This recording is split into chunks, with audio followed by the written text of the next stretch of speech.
So yeah, recently naisip kong mag-explore and mag-upskill sa mga tools that I can use professionally or even sa business ko. And then there are times tinatamad akong explore siya, but I realized that pwede sigurong gawin ko motivation yung knowledge sharing, especially in this digital age. Um, I will start creating some videos na makakatulong, whether you're a student or even you're just someone na nag-explore ng other career like virtual assistant, which is very common this time. I actually work as a virtual assistant, and yeah, we're using a lot of tools, and most of the time may mga kakilala ko that they want to understand paano gamitin yung tools. Siguro one of the things that I'm thinking na simulan is i-explore yung Canva. So I've been using this tool for several years now. Di pa ako pro, but I would like to create this kind of I would like to create this content para ma-share ko din sa mga kaibigan ko or mga estudyante or sino man na gustong i-explore paggamit ng Canva. Naka-Canva Pro ako, so basically I can use some templates for this. I can say na worth it siya to use Canva Pro kapag lalo na't kapag madalas kang gumagamit ng mga digital content. In my context as a business owner, ginagamit ko siya para dun sa Bigger Brew Magdalo Putol na page. Anyway, so siguro itong unang video is really for you to understand ano ba yung Canva at gaano siya ka-helpful ngayon. So yung Canva is you can create a lot of templates here, whether video man yan, photo, or even PowerPoint presentation, even your resume, and a lot of stuff. And I would like to in a way himay-himayin kung paano ba siya gamitin. I will create some topics related to this. Na specifically targeted, paano gumawa ng resume using Canva, paano gumamit ng mga designs using Canva. I would like to give a heads up na hindi ako expert dito, but I just want to explore this habang ni-record siya and share your knowledge. So, siguro bisahan sa interface ng Canva. So, makita nyo ito yung pinaka-Canva page. Makita dyan yung mostly ng mga designs is related sa ginagawa ko for my business. Yan. So, gamit ko yung Canva. So, dito sa right no, left side, left panel. Makita dito yung mga iba-ibang mga, dito yung menu. So, meron dyan, open menu nyo. So, ito yung create, if you want to create something. Pag kinlik mo yan, ganito yung lalabas. So, bibigyan kanya ng mga ideas kung ano yung pwede mong gamitin.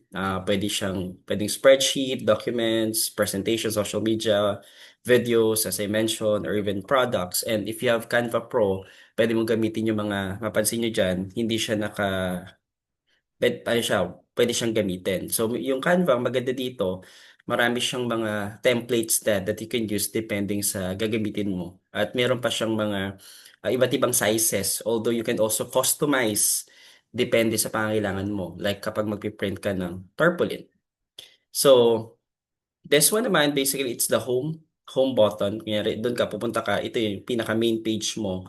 Ito yung pag kinlik mo siya, ito yung lalabas. And then, yung nakita nyo sa create, makikita nyo rin dito sa option na ito. So, whether you click create or ito, pwede nyo siyang gamitin. Yung projects naman, basically, yung mga projects na nagawa mo for the past days or months. Templates. So, ito yung templates naman na pwede kang mamili kung ano yung mga gusto mong gawin. So, mapapansin niyo kung nasa create, saka dito sa templates, pareho lang din yung makikita nyo. Although, ang ano dito, you can search thousand of templates na available dito sa platform na ito. Um, Mahina ng internet ko. Another thing is, although isa pa dyan, pwede nyo rin pumunta ka sa homepage at you can also click this button, which is the templates. And then you can search so it's either this one or this one sa mismong homepage. Pwede ka nang mag-search ng template.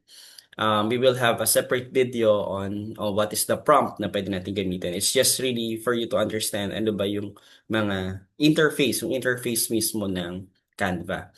So yung brand naman, ito yung mga brand templates. Sabihin kapag naka paid version ka, makikita mo dito yung mga brand kit na pwedeng ano na pwede mo siyang gamitin for your template. We'll explore on that. Ako hindi pa rin ako masyadong familiar dito, but we can explore this tab together. Canva AI, ito, ina-explore ko din yung mga designs dito kasi marami ditong mga nagagamit ko in creating AI music or even AI images or even videos, interactive things. Yun yung maganda sa Canva kasi you will just give a prompt or maglalagay ka lang ng mga messages about this, about dun sa gagawin mo, and then tutulungan ka ni Canva and you can create several times depende doon sa subscription mo. Kapag naka Canva Pro ka, may limit din pero mas marami kang mai-explore.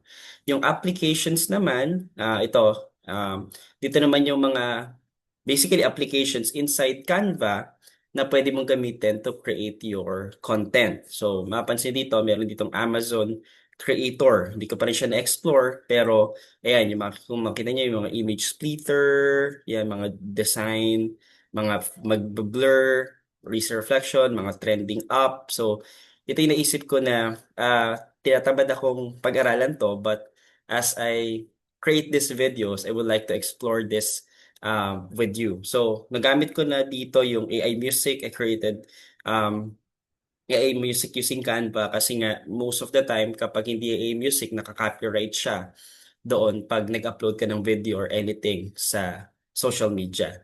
So meron din dito pwede kang mag-create ng QR for your page or anything. Yan, pwede mo siya talagang gamitin. You can even create a portfolio although hindi ko pa siya na-explore and we can explore that together. To notifications naman, so yun, may reminder lang kung kailan mag-aano yung ano mo, subscription mo and anything.